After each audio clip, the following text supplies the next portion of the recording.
Hello, everyone. Welcome to the Dr. Seb Talks Money YouTube and podcast. I'm your host, Dr. Seb. I'm excited today to bring a guest on who we're going to be talking about some financial destructive behaviors and other behaviors that can come from assault or other traumas. Before I bring my guest on, I just want to remind everyone that if you are interested in financial counseling, I'm available for one-on-one and group counseling. I'm available to serve as a speaker. I conduct workshops, and I'm also available to serve on your discussion panels on the subjects of credit, debt, student loans, saving, budgeting, etc. And if you are interested, you can go to my website here at sevtalksmoney.com, make an appointment, or fill in the contact form, and we can take it from there. All right. So today, again, we're going to be talking about a subject that has some trigger with it. So I just want to give a trigger warning that if you have been in a situation where you've been assaulted, then this may be a trigger for you. So just be aware that we're going to be talking about something that may trigger your experience. My guest today is Kirby Williams. She is a passionate advocate for financial wellness, and she believes in access to all for financial counseling and educational resources. She started her career in 2008 as a marketing associate at educational publishing company Advantage Publications in Boston, Massachusetts, and she's since become the owner of that company. When she started, she was also buried in credit card debt, over 20,000. And we're going to be talking about that credit card debt and some of the reasons why she may have racked up that credit card debt. So without further ado, I would like to bring in my special guest, Kirby Williams, to the discussion. Kirby, welcome Thank you to so much. our show. Thank you so much for having me. You are welcome. Okay, so before we start talking to Kirby about this discussion, I want to remind everyone that our discussion should not be constituted as financial advice, but more as educational and entertainment only. I invite you to contact a financial professional for advice that is specific to your situation. So, Kirby, we could start any place, but I want to start with, when did you come to the realization that something is wrong with the choices I'm making with my finances? Well, there are several different sort of inflection points for me. I would say part of me knew exactly what I was doing as I was doing it. I'm sure that a lot of us have been told, here's exactly how to do a certain thing. Here's exactly how to, in some cases, I had a very, very nice amount of financial education. In some cases, people have none, but I even knew that a store credit card has a very, very high rate of interest. And so maybe if you were going to get a credit card, that would not be one to get. So after being raped in actually on Halloween of 2002, my freshman year in college, I went through a period of obviously of rage and sadness, and had a lot of support from my family, but not a lot of support from the school. I opted not to have anything happen to this person. I have talked about this in public, but I've never named his name, and I'm not going to. But over a little couple of months, I guess everyone thought sort of, oh, she's getting over it. It's going to be okay again. I had lost a really, really good amount of weight. It was very, very, very, very, very different size than I was when I experienced this trauma. And I guess it occurred to me one afternoon that I should go and get some new clothes, because I was really, the clothes I was wearing were falling off of me. And I remember that somebody in my life who I cared about a lot, had told me that afternoon that I looked really great.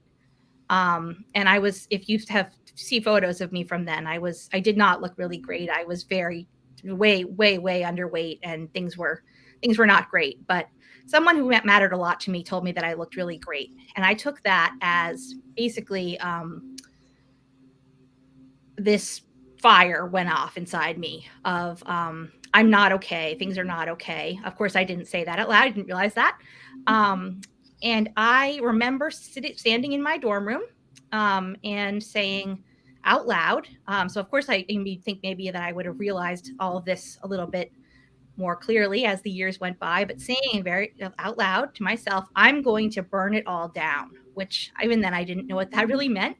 But what I did was I went to the mall that afternoon. I went to every single store that I could, that I had an interest in, Abercrombie and Fitch and Banana Republic and Gap, Macy's, and I took out their store card, and then I did put the maximum on it. So by the end of that one afternoon, it was basically as much as I could possibly do. So that was the first inflection point, but I didn't actually realize that money, other than that one day, I didn't put together that money and assault and response to what had happened to me was actually a trauma response until 20 years later, this last fall.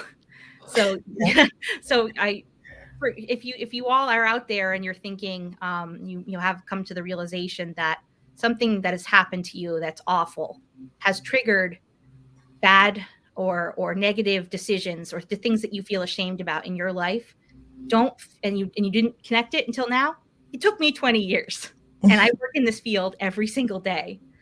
So but basically the realization 20 years later had to do with just sort of the wording of something, and it sort of popped into my head, and that was the real point of realizing it. But 20 years. Yeah. And the thing is, we make decisions sometimes, and we make them sometimes from a position of consciousness, and sometimes from a position of unconsciousness. Your parents say to you, or a friend say to you, or a teacher says something to you, or does something to you, and you say, I'm going to show them. And you may say that, out loud, or sometimes you don't realize that I'm going to show them is the decisions you're making is an I'm going to show them decision, because it's from that trauma, whatever it is that happened to you, whatever your parents did or said, or, the teacher did or whatever. And it sounds like that's what the credit card, you going shopping, it was from that place of, okay, I lost control somewhere. So now I'm taking control by spending these cards, racking up money on these cards. Yeah, I was thinking about it today. And for a long time in my family, I had this debt, and it accrued after, on some time by the, just a couple of years later, it was $20,000 plus. And that was just shopping. That wasn't any, my parents paid for my college and my car and my housing and everything else. So I was very, very gifted and privileged in that way. But I think that it really did come from this feeling of, I've been told this, even though it's actually kind of a positive thing. I've been told that everything's okay. I've been told, you're handling this great. And so the little person inside me who was really hurt and really injured and really, really, really, really not okay, said, guess what? I'm going to make the biggest mistake that maybe in a way that it will be noticeable, because I came from a world where if you all of a sudden racked up that kind of debt, that was almost more, was almost worse than having been assaulted in a weird way. Wow. Just because it just that got attention. Yes. So I guess I felt it was so bad to have racked this debt up, and then to sort of, because as we may know, and if you don't know, please listen, credit cards especially those ones that they give at the store, the interest just rolls and it becomes just like, it's like a snowball that goes down a mountain and becomes bigger and bigger and bigger and bigger. So the debt that I got in 2002 was still with me in 2004 and 2005. And then if I kept shopping, which I did, it got bigger and bigger and bigger, and it just grew and grew and grew. So there's this shame at home about, just, oh, Kirby, she can't manage money. She can't, she's terrible at this. And so imagine, of course, they're surprised when I came home and told them that I had just taken a job with a financial education publishing company. Yeah. There was a lot of laughter. And I remember sort of feeling like, yeah, I agree with them. But at the same time, there was a little bit, I still hadn't had this realization that I was making these decisions based on the bad thing that had happened. But there was deep, deep, deep, deep, deep shame that I can't. Yeah. And I guess a financial counselor would probably say, or a therapist would probably say, that was your way of saying, I still need help. Even though they were telling you, I'm okay. You're okay. You're doing well. You're dealing with this really great. That was the way to probably show them that I'm not okay. Yes. You think I am, but I'm not. Completely. And since the money, me being in debt, will probably bring more of an attention to me than you thinking I'm okay from this assault that happened, then here's another way for me to show you I still need that help. Maybe that's where a financial therapist will come in. Yes. And we're not financial therapists, so we're just talking from experience here for those who are listening. So talk to us about, after recognizing that, these decisions I'm making are not serving me, and it may be coming from a place that is still unhealed.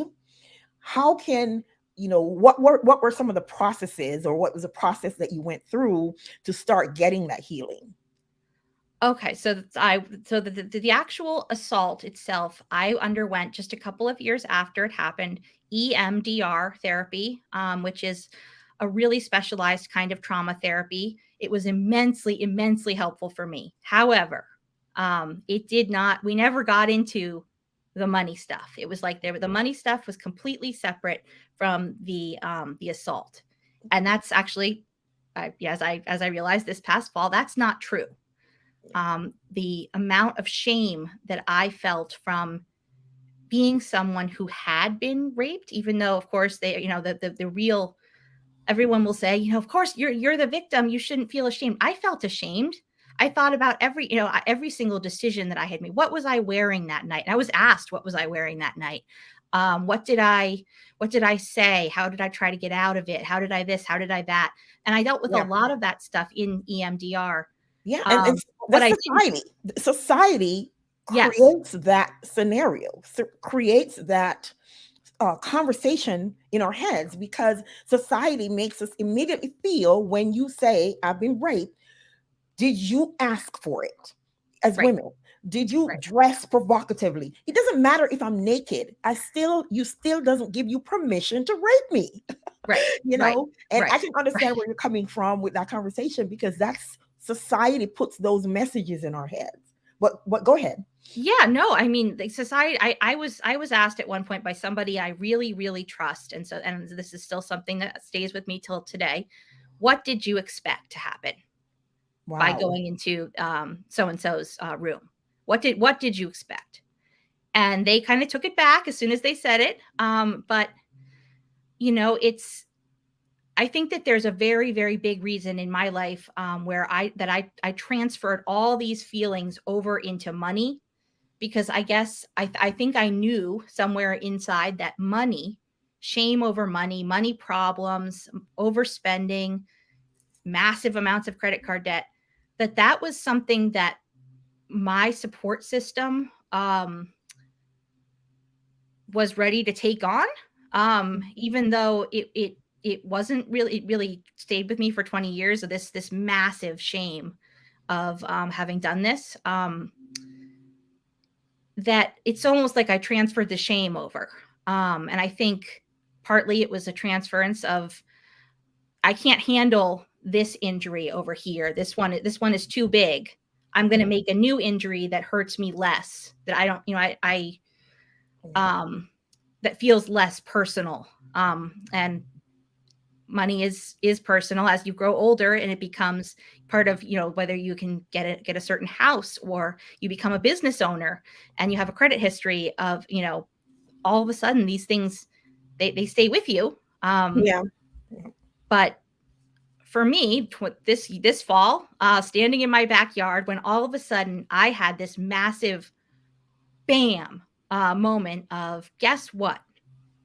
The fact that you did this, and the fact that you still have some spending problems, and you still have these impulses to shop, to overspend, to sort of feel sort of this feeling of sort of a rewarding yourself. That all goes back to this one moment, this trauma, this wound.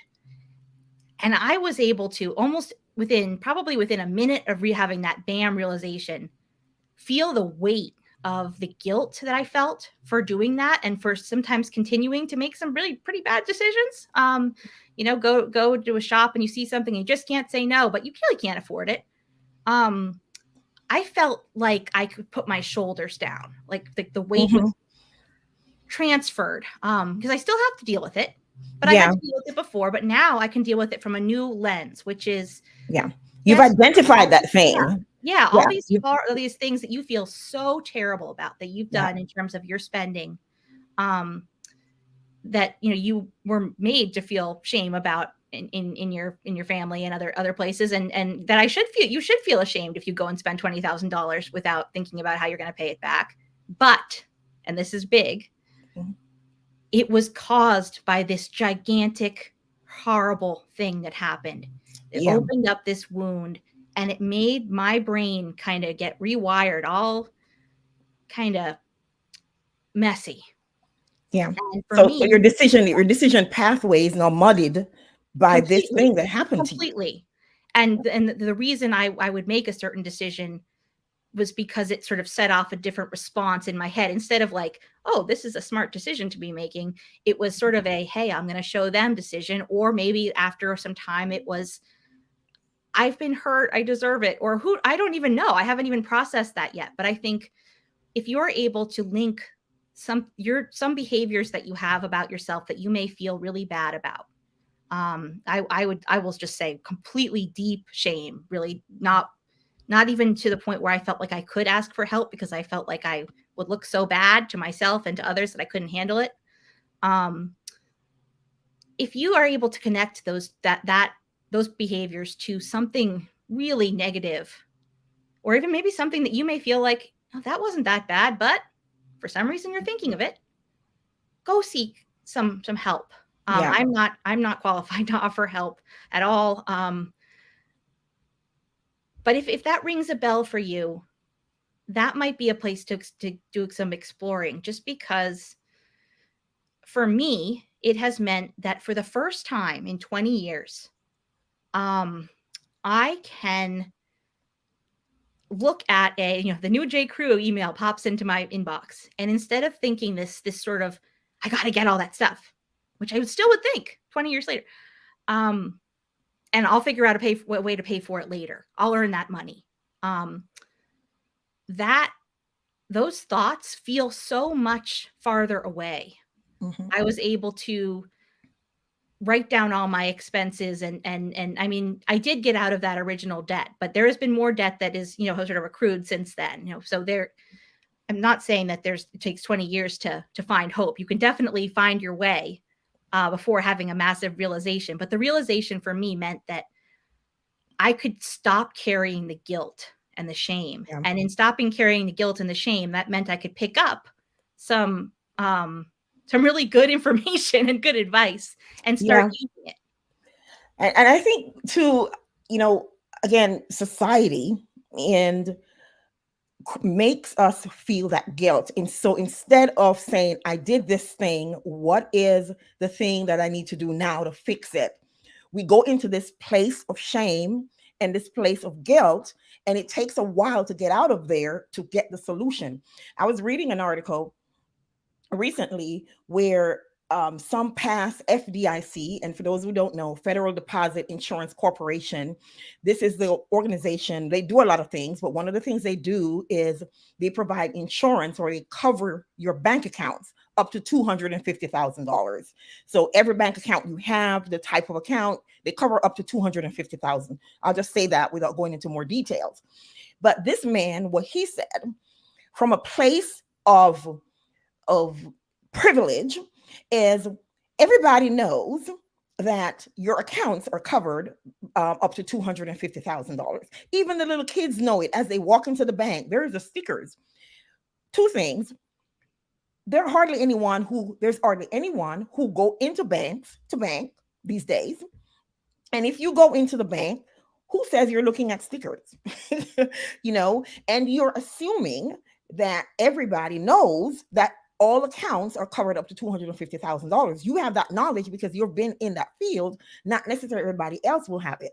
And so that kind of stuff really ticks me off, because this our business of personal finance, there are people in there who makes you feel guilty, or they come from this place of privilege, forgetting that not everybody starts on the bottom rung. Not everybody has the same knowledge. And that's what creates this sense of guilt, where people now will not go for the help they need. They will not seek the help they need until they're drowning. People are taking their lives because of they've been in situations where they can't manage their money, and they think the only way out, instead of coming out to tell their family or society, because they know they're going to be torn apart by society.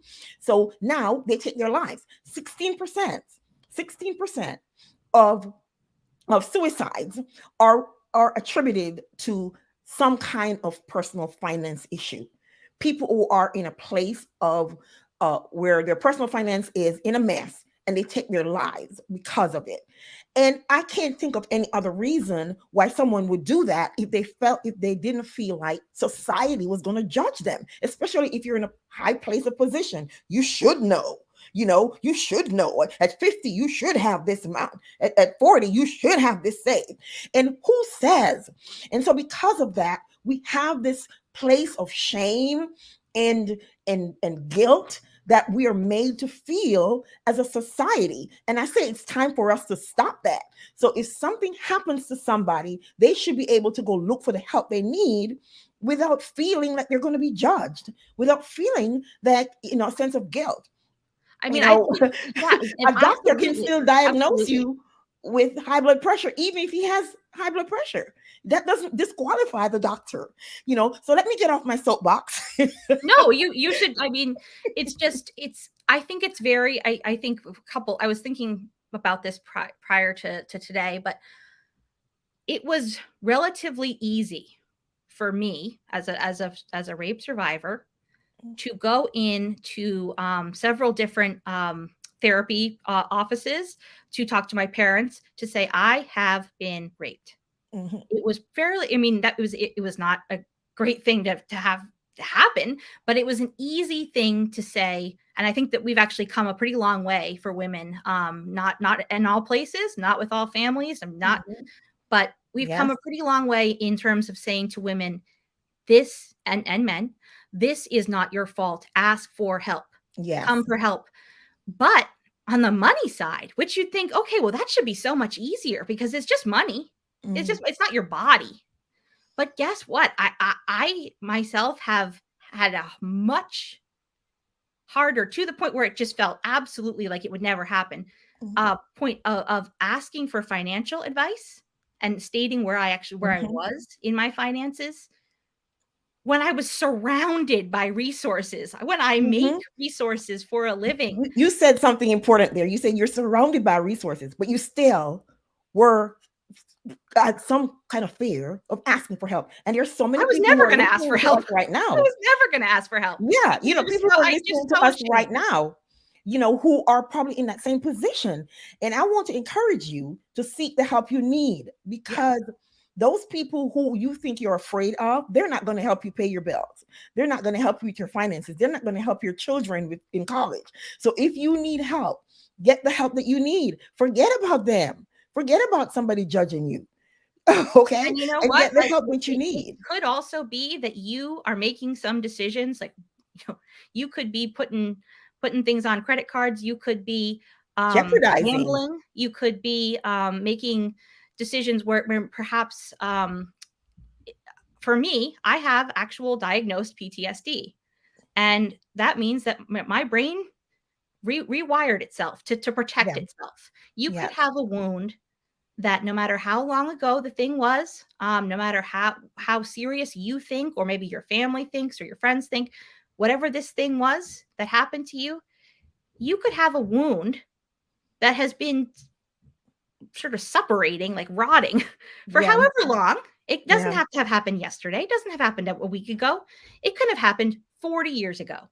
And Yes. that could have been influencing these decisions. And so imagine if you're able to put that together, that those decisions that you, I'm going to say the word, we don't usually say hate in my house. It's a big thing. But those decisions that you hate about yourself, those Yeah. things that you feel shame, those usually money decisions or money actions, what if they're caused by this bad thing that happened to you? What if they're caused by some sort of trauma that's way back in your past, or maybe it was last week? But what if those two things are connected and it turns out that you're not to blame in any way for your actions? Does that change things for you? And if it does change things for you, ask for help, go to Yes. somebody, and but if it doesn't, and if it doesn't change things for you, still ask for help. Yeah. Ask Yes, for because you don't want to destroy your future, because of some idiot from in the past, or right, or right, some right. situation And you don't that's want in to the destroy past. your future because Yeah, of because some they're idiot that gone. you're imagining in the Yeah. future telling you that you have made a mistake. Guess Yeah. what? You already know you made a mistake. Yes. You already feel that. I promise you, it's actually not going to feel worse. It already feels worse. Yeah. So if what you're imagining is there's going to be somebody in a suit saying, "Guess what? You've made a real mess of your life." That's what I imagined. I worked, but and yet I work in this world, and I know that these people are not going to say that. But Yeah. I imagine that person saying to me, "Well, you should be held to a higher standard. You've made a real mess of your life." Yeah. And I thought that was gonna make me feel so terrible, but I already felt so terrible. I Mhm. promise you, the feelings that you can create inside yourself, especially as knowing this as a trauma response to PTSD, they're not. You can't really get worse. So Yeah. go and look for it to get better. Ask for Yeah. help. Yeah, we build up situations in our minds that turn out to be, like that little kid, the boogeyman is under the bed, and we build up the situation in our minds so much bigger than it is. And as Kirby said, please get the help that you need, because you don't want that person, if it was sexual assault, you don't want that person that's in your past to keep having control over you, because they're not even thinking about you. So if it's something that, whether it's sexual assault or some kind of assault or something that was said to you or done to you in the past, that may be the triggering thing that's causing you to behave a certain way. I mean, I've read stories of girls who have gone to, and boys who have sold their bodies because of something that happened to them in the past.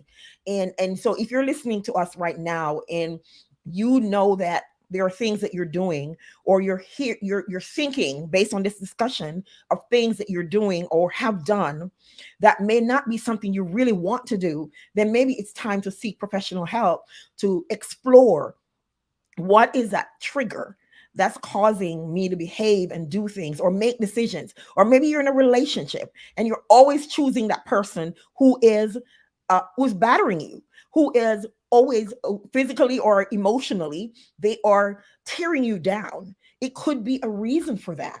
And so seek the help that you need, so that you can get free and you can start rebuilding yourself. You can start building your life into becoming mentally free, I would say, to become more mentally free from that cord that's holding you back. Because this is a very real situation, and there are millions of people who are going through life making decisions that really is not they're not decisions that, if they thought about it, they would really make. But those decisions are as a result of something that happened in your past. And we're not here to tell you that because of what you did, you shouldn't be held accountable. Yes, you should be held accountable, but at the same time, understand that some of those decisions may be because of something that's in the past. So how can we corral that? How can we put a handle on that, get control of it, so that it doesn't continue to impact our today and tomorrow? Absolutely. So I mean, yeah, yeah, to add to that, I mean, on one side, I'm a successful business owner and everything looks in place and, mostly it is, but on the other hand, way over here, I'm the person who walks in and sees a $2,000 handbag and something in me just thinks, of course I can have that. Of mhm, course, and so again, up until this fall, it had never really hit me the reason why I think I can have that, and the reason why I then sort of make all these um, little reasons and little band-aids put together, the little sort of scotch tape and glue reasoning that's not so great for why you can have a certain thing that you can't afford, you didn't save up for, etc. yeah. Um, All part of our money story, right? yeah, I All mean, we part can of our money story. compartmentalize. I mean, I and again, I may be the person who has high blood pressure, or the doctor who has high blood pressure, who's giving advice to the person who had. But also, I think maybe the doctor who has high blood pressure knows that what it feels like to really not want to go on a run in the morning. Maybe the doctor who has high blood pressure knows that it sucks to have to deal with having high blood pressure. Maybe the Yeah, person who has high blood pressure is actually a really good person to give yeah. advice to a person with an injury with high blood Because they pressure. know the struggles, right? Because yeah, because They they know the because they it's struggles. Yeah. because they know that it's not as easy as, "Okay, great, here I go. I'm gonna stop doing this right now."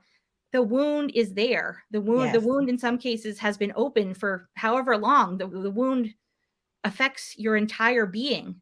How are you gonna just change that in 1, 2, 3? You're not. Yeah. But what somebody who a financial therapist, a mental health professional, a financial coach can help you do, maybe all together. You Yes. may need a team. Yeah. And it's never bad to have a team.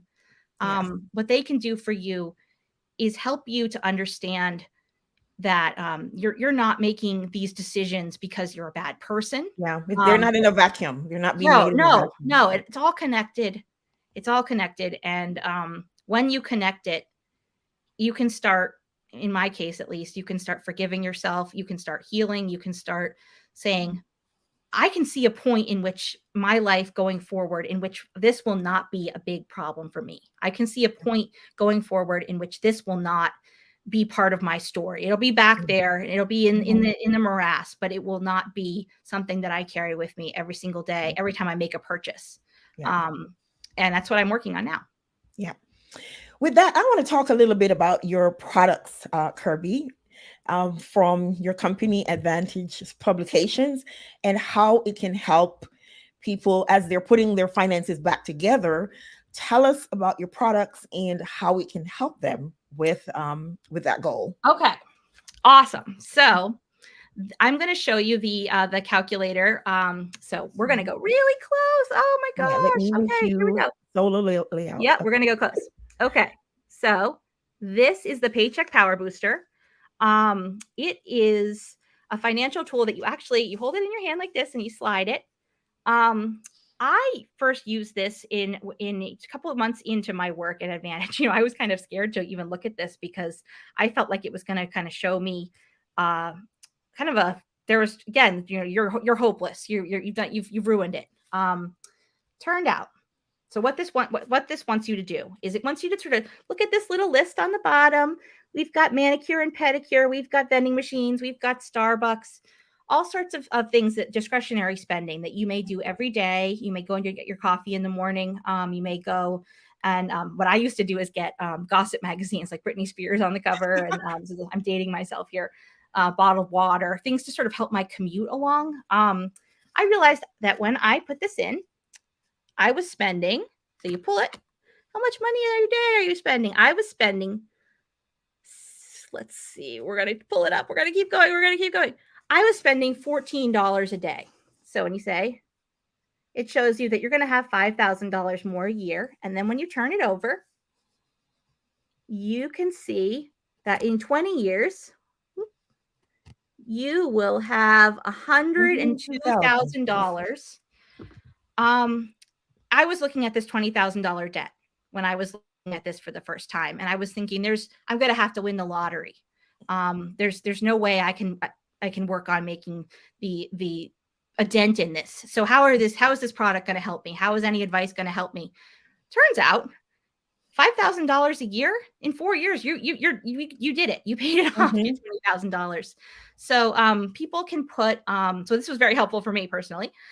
People can put if you have a logo or contact information. Let's say you're a financial coach or you're a nonprofit and you want to get people to your website, which is kind of ironic because you have a paper tool and you're getting people to your website.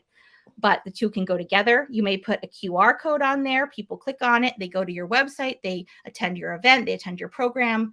But the cool thing also about these, and we have them on credit card debt and student loans and retirement, is that they give people sort of a small, actionable step that is also sort of motivating in that we don't ever assume you know anything. Because I look at somebody and I picture them as me, who was not only kind of against getting the education, but who was also never going to ask for help. So if there's math to do, we do it for you. If there's a term, we don't put a big any type of big terms in there that you may not know. We want people to really be able to, yes, use this with a coach or counselor, but also get the information that's going to help them by themselves. Because sometimes we're over here with our little, okay, I don't want anyone to know how much I'm spending every day. And that was me. I was in the little sample room in our office putting sample packs together for other people. And one day I decided I'm just going to try this for myself. And that was a big moment for me. Obviously for my job, realizing something so powerful that then I became very passionate about it and now own the company. And we even make 2 foot tall ones. But because I think it works so well, but it's it brings the numbers to you. It makes it real, makes the numbers real. And it also makes it real in a way that's not scary and not big. Yeah. So if it's a little action step that you can do, but also an action step that has a huge, what if you put a little in terms of, little bit of savings, a little bit of effort, and you get a huge return out of it, that's just a gigantic win. So we try to offer gigantic wins in where you don't have to do something that's really hard. Maybe add 1% more to your payment for your credit card every month. And then we tell you what that is, because I'm not expecting anyone to calculate that, because I wouldn't expect myself to calculate that. So yeah, we try to just give tools to people that that motivate them to feel sort of empowered. Mm-hmm. And then if you feel empowered, you become a little bit less that person who's afraid to ask for help or afraid to ask a question, because you just got this power over here and you're going to take this step and you feel good about it, and you should feel good about it. And then guess what? You ask the first question, you ask the next question. Before you know it, you're having an entire discussion about your finances. Yeah. It's amazing. Yeah, it really is. You, as you said, it empowers you. And that's the key right there, because no matter what kind of information we share with you, you have to make the step. We can't do it for you. And once you see the information, I think it will empower you, because then you see the possibilities. And it's not that I have to save $5,000. I have to save $10,000. It's I just need to maybe cut expenses for this thing that's costing me $2. Or maybe I just need to save $5 per paycheck, or whatever it is. It's small, but it mushrooms, it balloons. And then you can see where, a year from now, where you can be, 2 years from now, where you can be, just starting small. So I hope just start small. Start. And for me, it turned out, everyone goes at us, for, oh, you're taking my Starbucks away. You're taking in Boston, you're taking my Dunkin' Donuts away. You can still have that. You can totally still have that. But what would happen? What would it be? Let's say you're having it 7 days a week. What if you had it 5 days a week? What if you, tried making coffee at home? It turns out that we found out during COVID lockdown, my husband, who is a 4th grade teacher, those of you who are teachers, you need that coffee. So he needs his Dunkin' Donuts coffee every day. It is a non-negotiable. And we've been together for 15 years. He's been teaching for 20 years. And it isn't, I have never touched that in like, okay, you get your, so here we are in lockdown and we can't go out. And I said, you can't go to Dunkin' Donuts. And he was shocked. He was horrified. And he went and he drank my coffee, which is just Starbucks, but he didn't drink a lot of it because it's very strong. I just get the Cafe Verona roast beans and I put it in there. I also kind of just drink it cold and gross, and it's gross, guys. It's gross. But he tried drinking that. He put a lot of sugar in it, and he got the worst headache of his life. And he was so he felt so gross. He was so tough to be around. We were all like, oh my God, what's happening? It turned out, so I said to him, I think it's the sugar. I think you're not putting enough sugar in it. He said, oh yeah, I put so much sugar in it, Kirby. The next day, same thing, terrible headache. He's in a terrible mood. Oh my gosh. I said, honey, I really think this is like some type of withdrawal. And he said, well, I'm drinking the caffeine and putting the sugar in it. Long story short, we found out that if you get Smucker's Sundae syrup and caramel from Stop and Shop, we got it on an Instacart because we needed to stay very, very, very locked down. And he put about this much into the cup with some of my Starbucks. He found, first of all, the headache went away. It turns out it is sugar, but he found through sort of trial and error that he could make his coffee at home. And he did that for 2 years. Until it sort of we decided, okay, you go back and do your Dunkin' Donuts again. But it's interesting how that situation finally forced us to sort of figure out this coffee thing. It can be figured out. It was pretty shocking how much caramel sundae syrup we went through, but I think we probably saved a lot of money. But that doesn't mean that, I'm not going to say to him now that we're back we're back going, he's teaching every day. If that's his thing, that's the thing that brings him joy. Right. Trust me, it is. It really is. He loves that. Yeah. No, we're not going to take that away. Yeah. And that's the thing. We all have wants and we all have needs. And there's nothing wrong with wants. And if your want is coffee, if your want is Starbucks or whatever it is, that's perfectly fine if you can fit it into your budget. Just make it fit into your budget. Yep. And if it fits in your budget, go ahead and enjoy it. Nobody wants to take away from anybody the thing they enjoy.